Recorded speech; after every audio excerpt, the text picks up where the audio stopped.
السلام علیکم. انتہائی ضروری مسئلہ. 80% لوگ مسجد میں جب داخل ہوتے ہیں، مسجد میں آتے ہیں نماز پڑھنے کے لیے، اگر امام رکوع میں ہے تو وہ آ کے پاس کھڑے ہو جاتے ہیں، اگر امام سجدے میں ہے تو وہ لوگ آ کے کھڑے ہو جاتے ہیں، سجدے میں نہیں جاتے.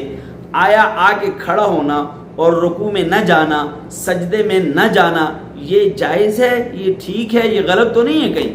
تو میرے بھائیوں یاد رکھنا کہ آپ جب آئے ہیں تکبیر تحریمہ کہہ کے، اگر امام رکوع میں ہے تو آپ رکوع میں جائیں، یہ آپ کا حق بنتا ہے. آپ کیوں انتظار کر رہے ہیں؟ کس نے آپ کو کہا ہے انتظار کریں؟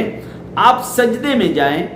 آپ کیوں انتظار کر رہے ہیں؟ ہو سکتا ہے یہی سجدہ اللہ کے ہاں مقبول سجدہ ہو سکتا ہے یہی سجدہ آپ کی مغفرت کا ذریعہ بن جائے، ہو سکتا ہے یہی سجدہ آپ کی بخشش کا ذریعہ بن جائے.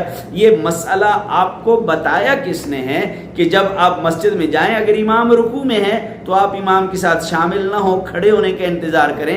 امام سجدے میں ہے، آپ امام کے سجدے سے اٹھنے کا انتظار کریں. کس نے بتایا ہے؟ کہاں سے آپ لوگوں نے سیکھا ہے؟ کس نے پڑھایا ہے؟ کس نے سمجھایا ہے؟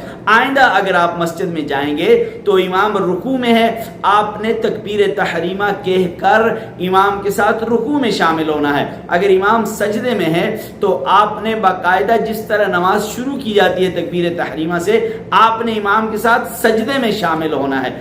امید ہے کہ آپ کو یہ مسئلہ سمجھ آ گیا ہے. اگر آپ کو سمجھ آ گیا ہے تو دوسروں تک پہنچانے میں ہمارا ساتھ دیجئے، ویڈیو کو شیئر ضرور کیجئے.